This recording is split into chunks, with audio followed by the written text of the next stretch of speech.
नाम की एक लड़की अपनी बहन के साथ एक छोटे से गांव में रहती थी। वो खेतों में रखवाली करने का काम करती थी, जिससे वो अपना और अपनी बहन का गुजारा करती थी। एक बार की बात है, वो खेतों पर रात को रखवाली करने गई हुई थी। सुधा रखवाली कर ही रही थी, तभी अचानक से वहाँ एक पागल बैल खेतों में घुस आता है और वो खेत को रौंदने लगता है। अरे अरे अरे, ये बैल यहाँ कहाँ से आ गया? तभी सुधा देखती है कि बैल खेत में लगी फसल खराब कर रहा है। अगर इस बैल को यहाँ से भगाया नहीं गया तो ये सारी की सारी खेत की फसल उजाड़ देगा। इसे फसल खराब करने से कैसे रोकूं?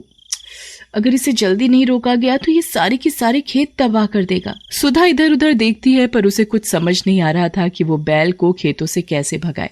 ऐसे तो ये बैल सारे के सारे खेत खराब कर देगा और लोगों की मेहनत पर पानी फेर देगा। लोगों ने फसल उगाने के लिए कितनी मेहनत की है और कितना पैसा लगाया है। इस तरह तो सभी गांव वाले भूखों मर जाएंगे। मुझे इस बैल को खेत खराब करने से रोकना होगा।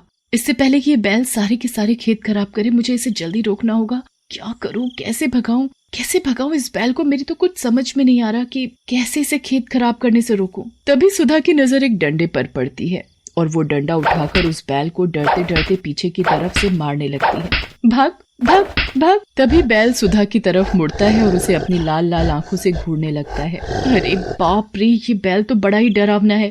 ये तो मुझे ऐसे देख रहा है जैसे मुझे अभी उठाकर फेंक ही देगा। तभी बैल सुधा की ओर अपने दोनों सींगों को करता हुआ बढ़ने लगता है। अरे रे, ये बैल तो मेरी तरफ ही आ रहा है। इसे देखकर ऐसा लग रहा है जैसे आज मुझे साक्षात यमराज के दर्शन हो गए और वो मुझे लेने आए हैं। सुधा बैल को देखकर भागने लगती है। अरे कोई है, कोई बचाओ मुझे, नहीं तो ये बैल मुझे अपने पैने सींगों से उठाकर मार ही डालेगा। कोई है जो मुझे इस बैल से बचा सकता है? मुझे अभी मरना नहीं है, मेरी तो अभी शादी भी नहीं हुई है। सुधा भागते भागते बुरी तरह थक जाती है और वो एक जगह आकर रुककर हाँफने लगती है। हाँ, इस बैल को भगाना इतना आसान नहीं है।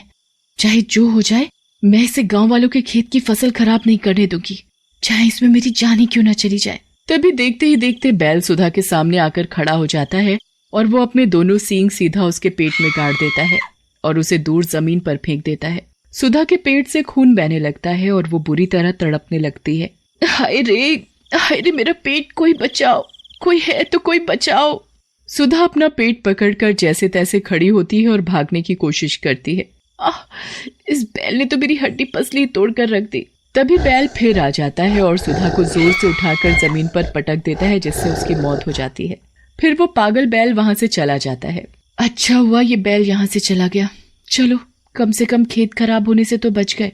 तभी सुधा जमीन पर पड़े अपने शरीर को देखती है।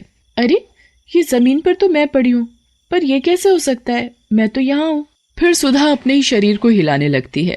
तभी उसे समझ आता है कि उसकी मौत हो चुकी है और वो एक चुड़ैल बन चुकी है। नहीं नहीं, मैं नहीं मर सकती। मेरी बहन का क्या होगा जब उसे पता चलेगा कि उसकी बहन की मौत हो चुकी है? चुड़ैल पूरी रात वहीं अपने शरीर के पास बैठी रोती है और जैसे ही सुबह होती है, तभी कुछ गांव वाले खेतों पर काम करने आते हैं तो देखते हैं कि सुधा की लाश पड़ी है। ये तो सुधा है, पर ये मरी कैसे?